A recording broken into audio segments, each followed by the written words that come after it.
Hello, coaches! Welcome back to another episode of Coach Better. Today we're chatting with Panna, Maggie, Tim, Dave, and Diana from our original Coaching Fundamentals series. Our topic was who coaches the coaches, especially when you're the only learning coach in your school setting. Our team of experienced coaches share the different ways that they develop their coaching skills, as well as what they wish they had access to when they first started coaching. It's exciting to hear that everything they wish they had, as well as the ways they learn today, is actually part of our The Coach Microcredential Mentorship program. So if what you hear in this episode sounds good to you, check out edurolearning.com/coach to learn more. If you're new here, welcome. My name is Clint Hamada. And my name is Kim Cafino, and we're your hosts for this series. Between the two of us, we have almost 40 years of coaching experience in schools around the world, and we want to help you coach better. So whether you're already a coach or you're just getting started, we're passionate about helping you take that next step in your coaching journey by sharing thoughtful, professional conversations about coaching and learning with experts from around the world. And you might notice that Clint and I are never in the same room. That's because I live in Bangkok and Clint lives in Beijing. But we are so excited to get together every week to share and discuss how we can all coach better together. If you enjoy any part of this episode, please make sure you give it the old thumbs up. It really does help us to know what you want to hear more about. Also, subscribe to the channel so you can see all of the coaching videos and click on the notifications bell so you know as soon as each video gets posted. Please make sure to watch all the way to the end. We've got some great opportunities for your professional learning that we think you'll love. Let's get started. Welcome back to another episode of Coach Better.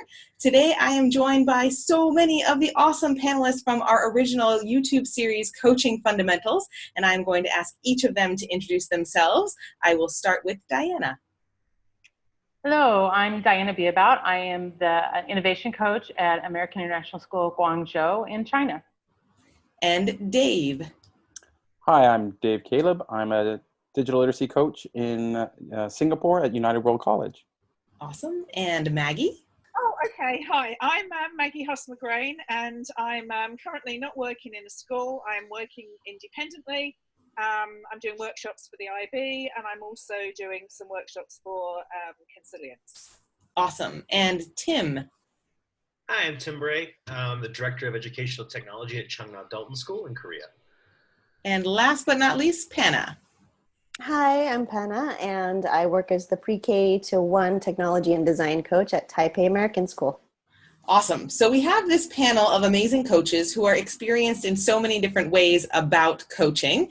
And today our kind of topic or theme is who coaches the coaches? Who coaches the coaches? Yes. Would anyone like to take a start and share their thinking on who coaches the coaches?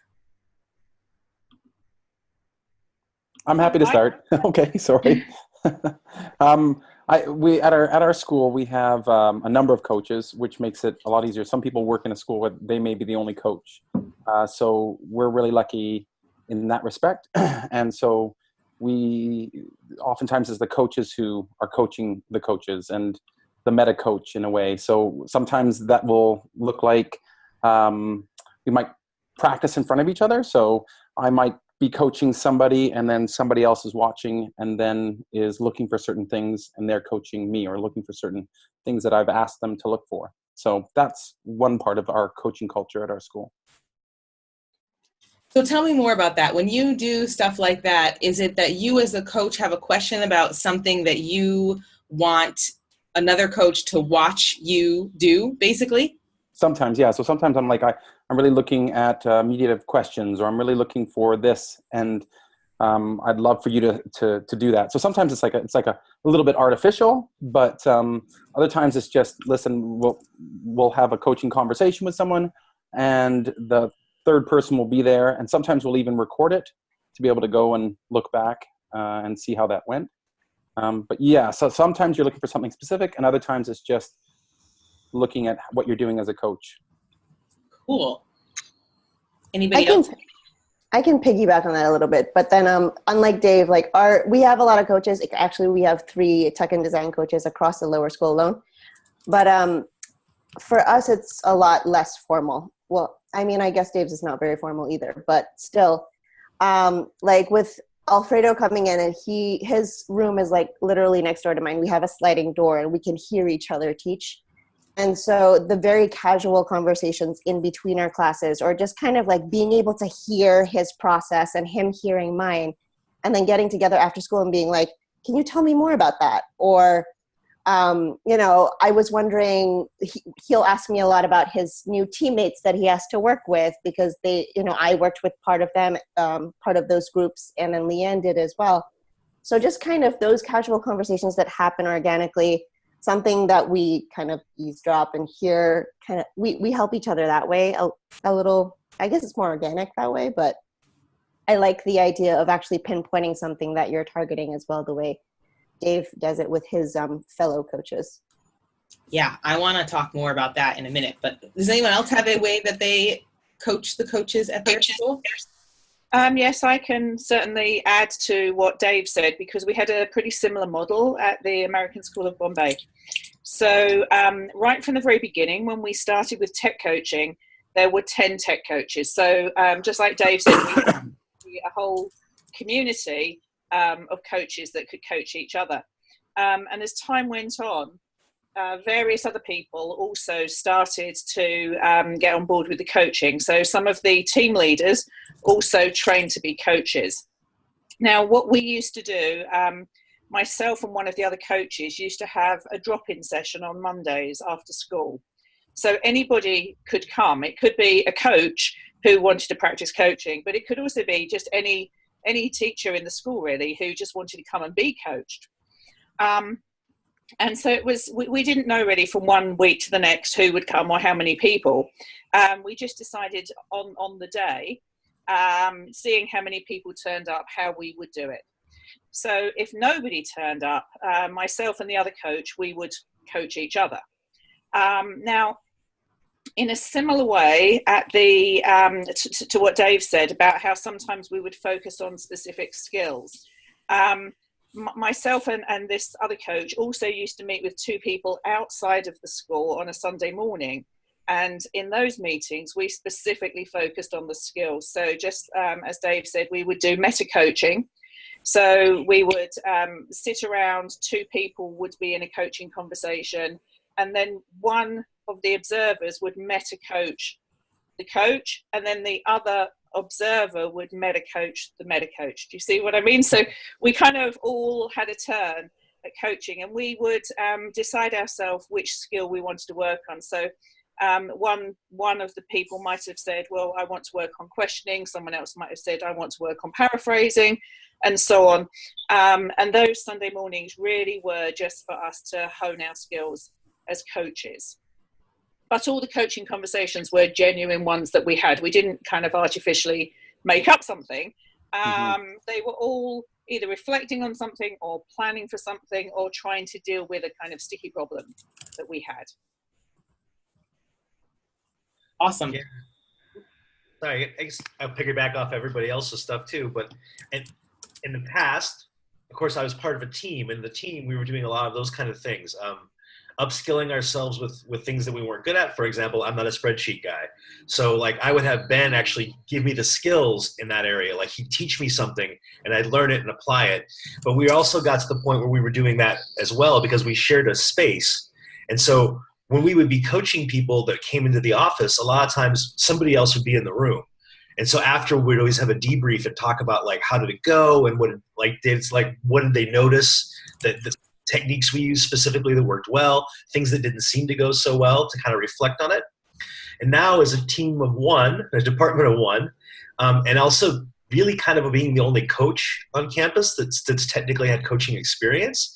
When I first came, it was really not depressing, but I mean, I had been used to that, having that feedback, and I wasn't getting it anymore. And so I've had to really kind of like expand my horizons and participate in something like this. Thanks, Kim, again for the invite. But also like on Twitter doing our hashtag #ISEdCoach and making myself get out to conferences and interfacing with people that way. So I've had to really kind of go back and retool and really dig into my PLN and really start using it a lot more judiciously and a lot more effectively. And it's helped. It's done a lot. I've learned a lot about coaching from doing those things, but it's not as it's still not as normal, or it doesn't feel as regular as a face-to-face conversation. Like I still feel those are more powerful. Diana, did you want to say anything about this? I'll just call on you, and then I want to dig deeper on some of these. I'm thinking about it. I've been in the coaching situations I've been in have been, there are other coaches in the building. And so that's been great, especially right now. I'm new to the school. And so the other coach that I work with, we're in the same office. And I can kind of, when I do things, kind of touch base with him. Or if I'm going into a conversation with somebody, any tips or hints on that. So I think that's been helpful for me being new to the building. And then I think I've just over time, just with my PLN, reached out as well. And just, like Tim was saying, getting involved through Twitter at conferences, both participating and presenting about coaching. I'm seeing more and more of that happening like at conferences, particularly for people. It's very valuable for people who are the only coach in their building. I hear what David and Maggie are saying. It sounds there's a very strong coaching culture in general at the schools that they've been at, which is great, because then it's not just about the coaches. Like a lot of people have that experience, and I know some schools have coaching training for everybody, and then really anybody can coach each other when you have that. But I've also been in a situation where the dynamics weren't quite as positive, and so that you have to find someone, whether it's another teacher or somebody. I've also had talking to the counselor, talking to our director of curriculum and learning at my new school. We've really developed a strong relationship, and we give each other feedback as well. So I found somebody, find other people to provide that as well. So sometimes you're in a situation where it's kind of built in and there, and other times you have to really cultivate it yourself. You totally nailed the next question I was going to ask, which is the examples that we heard from are so positive because they're all coming from team backgrounds. And then when Tim said in a department of one, it really resonated with me because I feel like all of us, I'm sure at some point have been a department of one, even if we're not right now. And so many coaches, especially those that are new to the role, are in a situation where they're a department of one. So the question I was going to ask is, what do you do when you don't have a team or a partner? And Diana, you kind of got started with finding someone you can trust and develop a strong relationship with. Does anybody else have any ideas or strategies that you go to when you don't have somebody there? And I know that Tim, you already mentioned about like tapping into your PLN, and Diana built on that too. Anybody else have any other thoughts about that as well? I'm just thinking back to when I first started this role.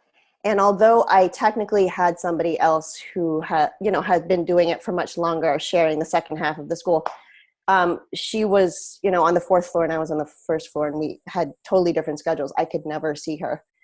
She helped as much as she could. But I think that getting through those first few years, some of the best learning situations for me were actually the feedback I was getting from the teachers and the teams that I was trying to coach. Because as I went through, a trial and error process, I would have specific people who would, kind of be like, well, that's great. Here's what we're thinking we need. And then I would always take that back and be like, okay, does this fit in with, the overarching goals of the school, what I'm trying to accomplish, as well as the needs of that person/team? And then just kind of fit the puzzle pieces together, I guess. But yeah, that helped me a lot. And there were many people on the various teams that I worked with who are obviously seasoned teachers, some team leaders, some who, coaches in their own right. And so they really did help guide me through and navigate that first few years, just finding myself as a coach and how to guide them best while keeping in mind, the multiple goals coming from the school, the tech goal itself, and so on and so forth. I think you hit a really important nail on the head there, Panna. I think sometimes all of us in all of our, whatever our respective fields are, if it's something about how we're doing our jobs, it can be really hard to just take that feedback and be like, okay, this is how I can do better. And I think when you were talking, it was making me think about how in certain aspects of my life, I am very open and willing to listen to feedback. You could tell me the worst possible thing and I will be like all over, like, okay, I'm gonna do this, I'm gonna do this, I'm gonna do this. And that's like a skill that we have to learn as coaches, to hear that same feedback about our coaching practice too, and not take it as and it's not normally meant this way, but sometimes it happens, not take it as a personal affront to, how we're doing, we're doing our best, and why can't you just believe I'm doing my best? No, this is actually just a way to make our entire relationship better. So I think that idea of listening to your colleagues and listening to that feedback with kind of an analytical mindset of, okay, well, now I know this is what they think, this is what the school goals are, this is what the tech goal is, this is what the unit, expected learning outcomes are. How can I fit what they're telling me, what I know about my professional practice, and all of these goals together like a puzzle, as opposed to receiving that and kind of internalizing it as any sort of critique, which usually is not intended that way. So I think that's a really good point. Anybody else have something to build on with that? Yeah, one of the things that I did early on more than I do now, but I would just, when I was having a conversation with someone, I would actually say, hey, is it okay if I just set up an iPad and I'd video the conversation, and then I would be the one to go back and sort of look at myself. I know that's not somebody else coaching me, but sometimes I'm my own worst critic in terms of what I'm looking for. And it was nice to be able to slow things down or even transcribe or do whatever and look for specific things in there. I thought that was really useful. I do think trying to connect with people and find people is super important. I think, like Tim was saying, on Twitter or whatever it is, I ran a workshop at Learning 2 about coaching just in Japan. And one of my goals from that was to connect people afterwards. So I'm trying to connect them so that they have somebody to practice with, or, afterwards, hey, I really sort of got on with this person really well. Maybe we can, so you have somebody. So if you're that only person, how do you make those connections? That's one way, but other ways is, lean on your PLN and then try to do something like this is very helpful. And I would agree with that. I feel like I had a pretty strong PLN to begin with, through my work with Coattail, and was able to build on that. And so, but when I've worked with some of the newer coaches, or people who are new to it, or they're interested in getting into it, that's a huge thing for them. They're really, because so many of them are the only ones in their school, and sometimes it's a new position for the school, and so they really have to get out there and use their network and find people and make an effort to do that. That's, I think, can really make or break somebody for having building up a good experiences as a coach. Mm-hmm. I think also you can tap into people who are not your colleagues. For example, in my first year of coaching, I worked every week with a parent who had been trained as a coach in her home country. And, here she was in Mumbai without a job. And she was very willing to give up an hour a week or so to help me improve as a coach. And when her husband then got posted to Germany, we continued to coach each other over Skype. So we would set up a Skype call once a week where we would take it in turns to coach each other. So I think sometimes we need to think that there are, probably hundreds of people that we could call upon or tap into their expertise in order to help us improve. And as Dave said, another thing that we did at my last school was to record ourselves using an iPad and then to go back and transcribe. And to be honest, that was so useful for me, because I realized certain things, like I was making my paraphrases way too long. I was trying to push everything into those paraphrases rather than just getting the essence of what someone was saying. And having transcribed it, I would then go back and write, this is what I should have said.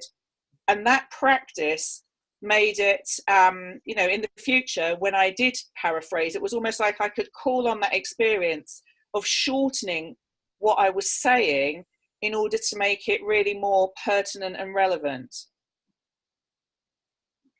And I think what Maggie brings up is a really important part, and Dave has tapped on this as well, is that it's intentional, that we're we're being reflective, whether we have to do it on our own, if we're the only coach there, or if, as a team. It's not just, oh, if I just have more experience in coaching with people, you do need that, but then to reflect on it as well. And I think that's, it's making me reflect right now. It's like, what are some more things I can do? Because I'm at a new school, so I've got all these other things going on, but I need to stop and make some specific plans to how can I get some feedback on my coaching? What are some things I can do whether it's recording or doing a survey, what are some things I can do intentionally to reflect on my practice?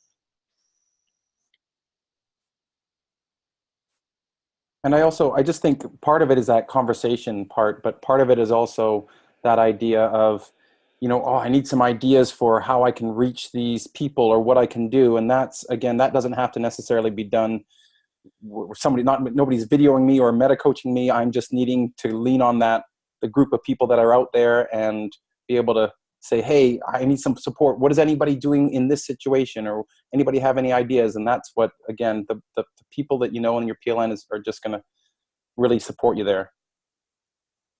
So from everything you guys are saying, I have so many different kind of like thoughts that are running through my mind right now. And I think one of the things is the relationships that you guys are all talking about, the importance of having that relationship, whether it's someone who's a coach like you, or whether it's someone who can mentor you, or another colleague who's interested in helping you, or a parent, or anything like that. Like, having that relationship part is really important. And then the intentionality of improving your practice through whatever means you have access to, like recording and transcribing your conversations, and perhaps having, intentional meta coaching conversations. I think those pieces are so powerful and helps make coaches recognize that there isn't just one way. I think it was Hannah, or it was Diana, was just saying, yes, it's important to have more experience having more coaching conversations, but that's not all it is. And so this idea that we think we have to have more coaching conversations to get better at coaching conversations, of course that's going to help you, but it's not the only thing that is available to help you get better. So I really appreciate that aspect of all those different things that you guys have shared. And I do want to throw in there a plug for the Coach Microcredential through Eduro Learning. One of the things that I love about the program that we designed is that we build that cohort of peers who can help you build your skills by peer coaching or having conversations like this, and kind of broadening out your coaching network by helping you build a PLN. So all of those different things that you guys were just talking about to make you a better coach are actually part of this micro-credential, including that purposeful practice of having coaching conversations, recording and documenting those coaching conversations, and reflecting on what you could do better. So that was really cool to hear all those things and recognize that they're part of that program too. I'm curious for you guys right now, if you were going to work with another coach on improving a certain specific coaching skill, what would that skill be? What makes you say that?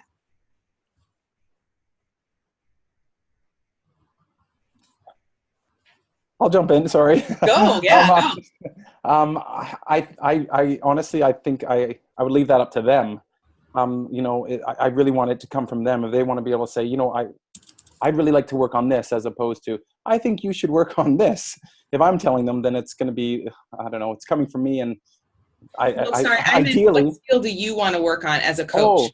Oh, I see. Like, what's your area of growth? Okay. Maybe that's all of that, what I just said. Maybe that's too much vulnerability for this group. I don't know. No, I'll jump in. I think I try to be very cognizant of my skill set and where my deficiencies are. It's a really good conversation I actually had with Matt Harris at Learning 21st Century Learning one year. He did a session for ed tech directors. But a lot of those people have been coaches in the past. And so a lot of our conversations ended up kind of going in that direction. And so I think that the one thing I'm really terrible about, or I try to improve on, is that I'm too quick to give an answer, when really what I need to do is just listen and ask another question. And so I feel like that's the thing I'd like to work on the most myself, is just continuing to be like a very active listener and being more cognizant of the fact, like, I'm not here to rescue this person. I'm here to help them improve. And by helping them improve, if I just give them an answer, that's not helping them improve. And they might come up with an answer that's way better than the thing I'm thinking of. So by asking more questions and just being intentional to be patient, that's the thing I'd like to work on more. As you're saying that, I'm like so nodding along because I'm like, that is totally me. Mm-hmm. Anyone Yeah, else willing to share? For me, I would say questioning as well. I think that it's always a question that moves someone's thinking forward. So I would like to get better at asking questions. Yeah. I have a similar thing as Maggie. In fact, I've done some workshops lately on, having coaching conversations and all the different types of questions you can ask. And I am very upfront with my participants is like, I am not the expert on this, but I think this is a really important part of a coaching job. But it's also I continue to be a work in progress in what are good questions or stems to use in certain situations. And I feel like that's just a continual thing for me to work on. I don't know if I'll ever get to where I'm like, oh, I got it down. I don't think, but it's just that the question, which I think is just so listening, and then also the types of questions that we ask. I think your point too, not just the questions, but also the sentence stems. I remember for something for the coach, you were talking about how you often use the sentence stem given that. And that's like the teeniest, tiniest little thing. But I have used that so many times since you mentioned it. It's so powerful, right? Because we're all working under specific constraints. So whatever those constraints are, what other options do we have? And it like that idea of having really good questioning strategies, but also potential like sentence stems, I think is really nice. So I coached the coach. You did. One of the things that for me, I really need to work on, and I'm working on are from a cognitive coaching background, is the states of mind and being aware of, is this person low in efficacy or flexibility, and trying to ask questions and then direct my questions to raise awareness of those things. That's something that I've always found difficult. So that's definitely one of the things that I'm working on. Now, I don't want to go too deep into the cognitive coaching thing, but I am curious because I did do this training, but I haven't done it in ages. How do you identify when someone is low in efficacy, or is it based on the way they ask a question, or like what? And I'm really not trying to put you on the spot. No, you're not. You're basically you are trying to find out through your questions. You should be able to sort of understand and say, okay, this person doesn't have a high belief that they can make a difference, so they're low in efficacy. So, what type of questions might I ask to help them through that? Or what's really important to them is their craftsmanship. So when they're that's coming through in their answers. So that's important to them. So but their flexibility is really low. So maybe I'm going to ask some questions around flexibility. Does that sort of make sense? Yeah. I think sometimes when working, especially with new coaches, so many different models for coaching can just be so overwhelming. Because as you're saying all those cognitive coaching states of mind, I'm like, oh yeah, I remember craftsmanship. Yeah. But like, it's just in and amongst all the other coaching stuff, and it just becomes a lot. Okay, so did anyone else want to say a specific skill they would like to focus on as a coach for their own area of growth?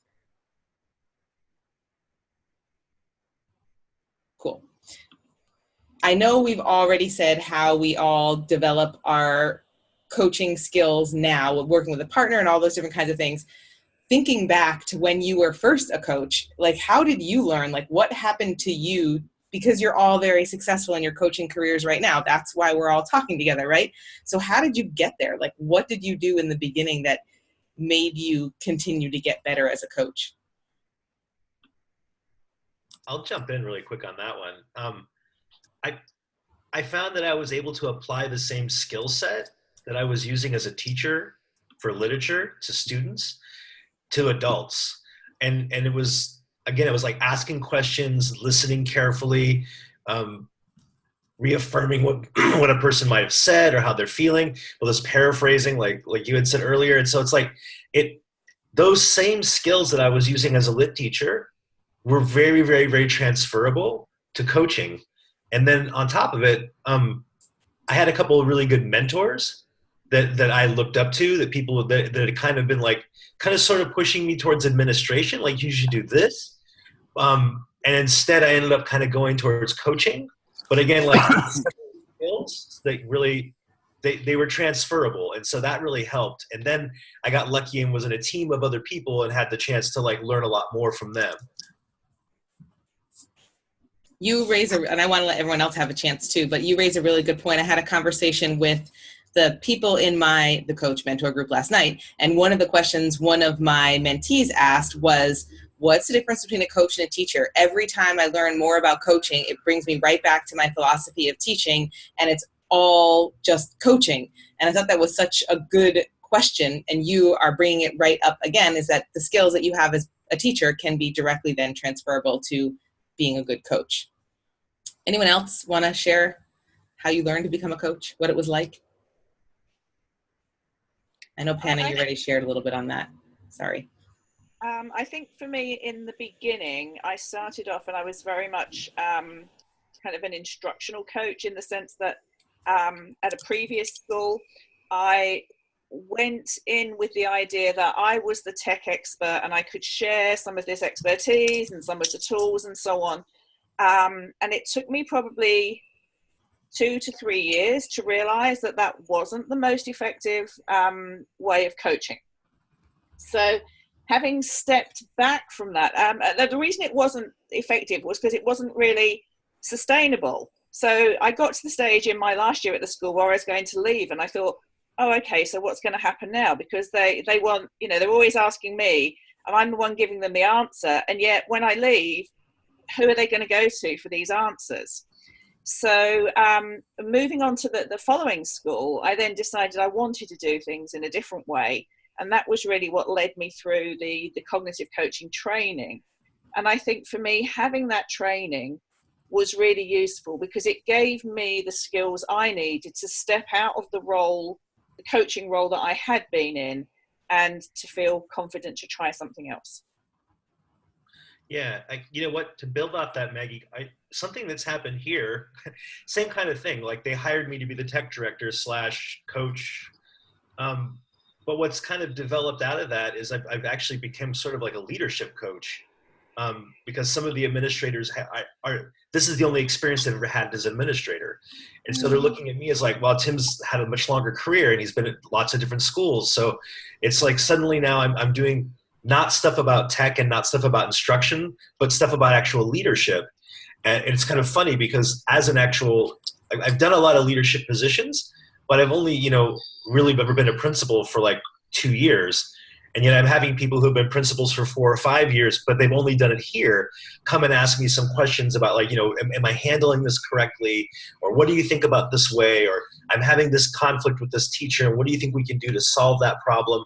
And so it shifted into a direction I hadn't anticipated, but it was needed. So I've just kind of went ahead and went with it. And it's actually, I think it's going really well, but it wasn't what I planned on when I came here.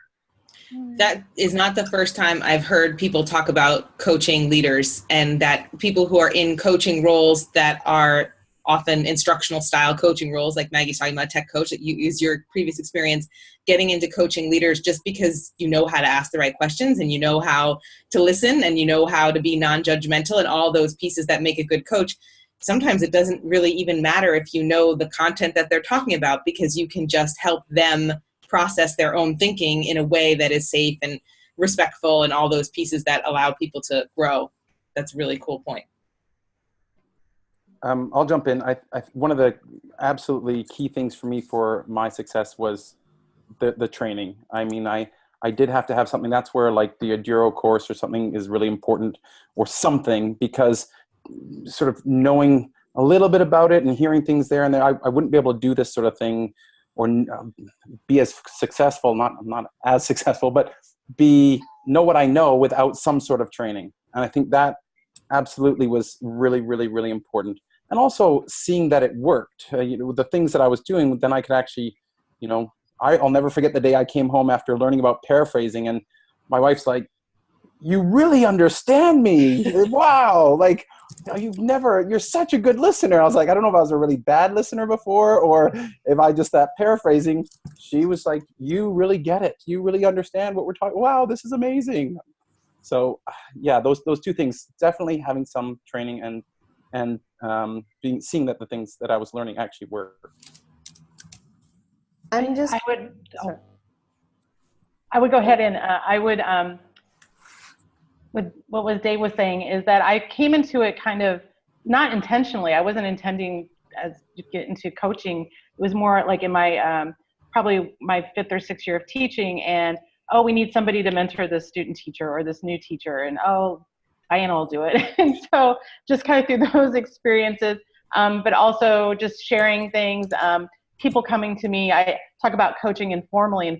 There's lots of mentoring, lots of things happening just in the interactions with my colleagues. And I think then eventually I did get a position as an instructional coach, and they did train us in Mentoring Matters, which is related to cognitive coaching. And it gave me that like, there's these, like I was already doing some things, but it put it into a framework, it put it into a way of thinking about it that I could be more intentional about what I was doing. So definitely getting some kind of training and getting some, not just a framework or that, but getting another coach to talk to, or somebody to give you those tools and give you an opportunity to practice, that has made a difference. And then I've continued to build on that over the years.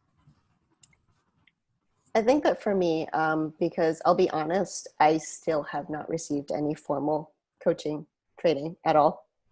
I've been looking into it, but haven't had the opportunity yet. But at least in the beginning, just going back to that whole piecing together puzzles, I think just being extremely careful to hear everything that people were telling me and try and basically outline for myself what were the key things that all the stakeholders valued the most, whether it be the school as a whole, like where did the admins see the lower school moving? What were the biggest goals in the school? Pieced together with what the teachers I was working with, what they valued most in their own practice, and trying to bring that together into how could I use that as my way in to help them understand a little bit more of my goals for them as well. And just again, the whole puzzle piece thing, but really looking and listening carefully for the key values of all the stakeholders.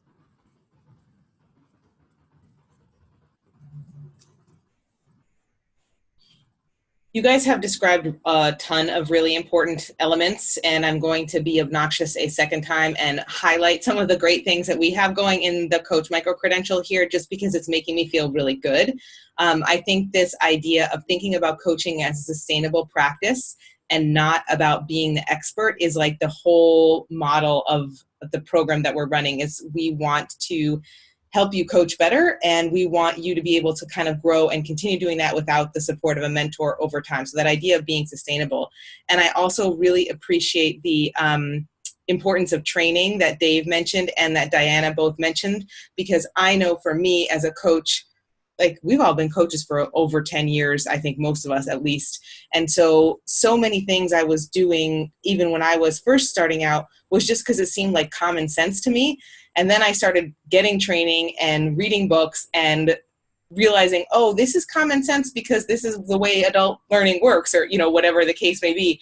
And so having that structure for understanding actually what coaching is and how it works, and maybe also what doesn't work and what coaching isn't. I think that training piece of it, that like content piece of it, is also really important. And I appreciate, again, Panna, your open-mindedness and willingness to listen to what people are saying and not attaching it to yourself personally.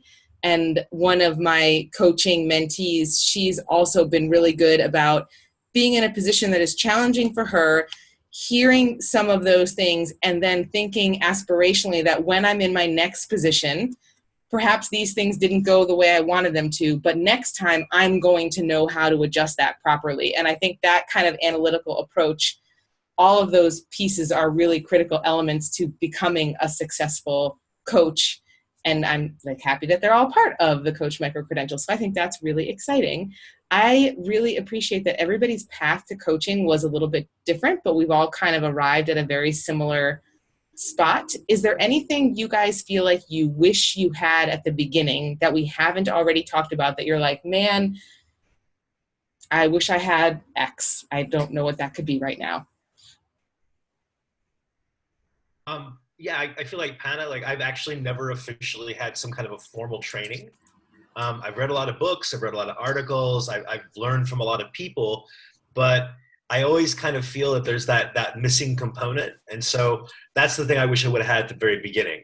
And now same thing, I'm trying to look for a program, but I just haven't really found the thing that I'm like, okay, yes, I'm going to do it. And I have the time and energy to do it right now. But that's one thing I wish I would have had at the very beginning. I think it would have been huge help early on. But luckily things sort of fell into place. So it worked out, but that would have made things a lot easier, definitely. I'm wondering if one of the reasons why you guys are struggling to try to find this professional development opportunity is because there is very little out there. Like you guys are very advanced. You've been coaches for a long time, but that's why people are coming to us, and our courses and long-term micro-credentials are resonating with them, because there isn't anything out there for coaches. Like, we all know the same couple of authors, Jim Knight, Elena Aguilar. We've read all their books, Diane Sweeney, but there's no formal coaching program out there for people. I think ours is one of the only ones. And I think that's kind of exciting, because that means as a team, all of us have the potential to input into, okay, well, maybe the coach micro-credential is really tailored right now towards people who are just starting their coaching career. But people who have been coaches for a long time, they also want professional growth opportunities too, right?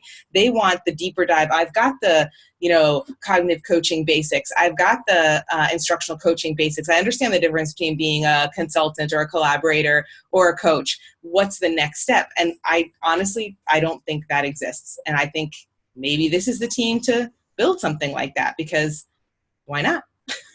And I think that's, and this, what I've noticed, like Tim mentioned the Twitter chat and the hashtag ISED coach, and that came out of a conversation between some of us about how do we connect? Like, we are missing that. And I happened to connect with some other coaches internationally through Twitter. And then I went and actually visited one of their schools.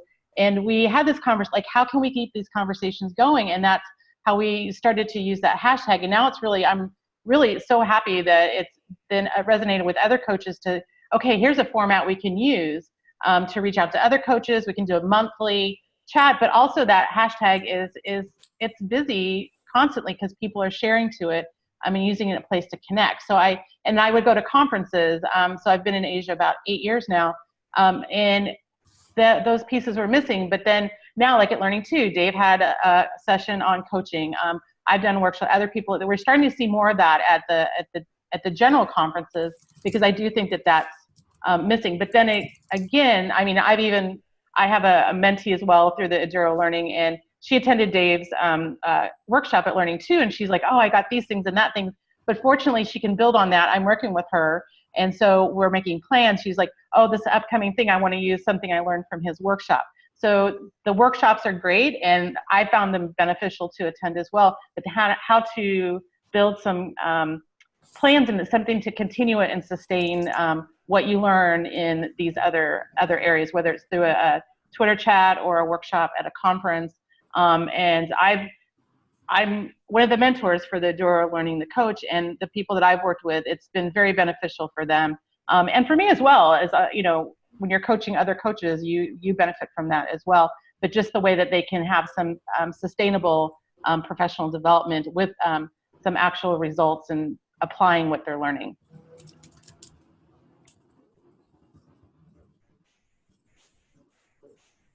Anybody have anything else about what you wish you had when you were first becoming a coach?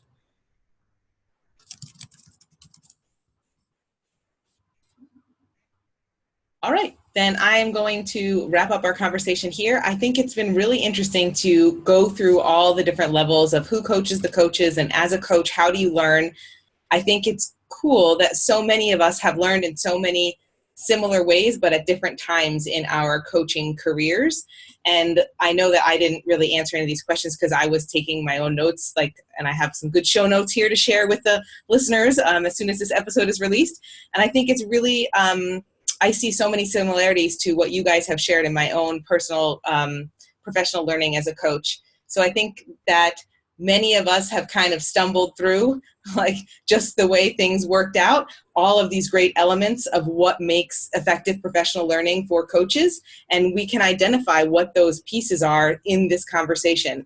If you're just starting out to be a coach now, you need to make sure you're giving yourself opportunities to do these things, to have someone observe you as a coach, to record your coaching conversations and then transcribe them, to practice discrete skills, to work with people who are outside of your individual area of expertise. Like all of the things that we've talked about here are elements that help each of us, and probably all of us, build our coaching skill set. So I think this whole episode is a really great opportunity for people who are wanting to coach better to have many different avenues to be able to do that. And if you are interested in coaching better, the Coach Microcredential does have all of these elements in it. And our next cohort is starting in April of 2019, and registration opens on January 15th. So we are super excited to have more coaches join and experience all of this great professional learning within a community of other coaches with your own private mentor, 26 weeks of course content learning, and either Diana or myself as your private mentor, and your own individual cohort of like-minded coaches. So thank you guys so much for being part of this conversation today. I am already looking forward to our next one.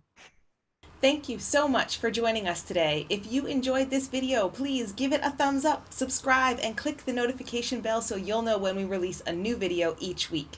Here at Eduro Learning, we want to help you coach better. To get you started, we've got some great resources to share with you right now. The first is a free digital download called 5 Strategies for Your Coaching Toolkit, and it's linked in the description box below. Plus, you can join our Facebook group, Coach Better, to connect with other instructional coaches around the world. The link is also in the description box below. If you're looking for even more learning, we are just about to start our next cohort of the Coach Microcredential. This academic year-long mentorship program includes 26 weeks of course content, a supportive network of like-minded participants who are coaches, and your own private mentor. Cohort 3 starts on April 28, 2019, and registration opens on March 4th. If you are ready to sign up right away, we have some great early bird bonus offers starting on January 15th, and spaces are limited, so please check it out. Are you ready to coach better? Get a preview to what you'll learn and see what past participants have to say at edurolearning.com/coach. And finally, if you haven't caught it yet, our weekly Coach Better Slow Chat on Twitter will help you build your professional learning network, and it's facilitated by 3 of our awesome The Coach participants, so you can see the types of coaches that you'll be learning with. Check out the link in the description box below. We hope that all of these resources are useful for you, and we'd love to hear what you think about them. If you have questions about coaching or guests you'd like to see featured, please leave us a comment and we will do our best to make it happen. See you next time.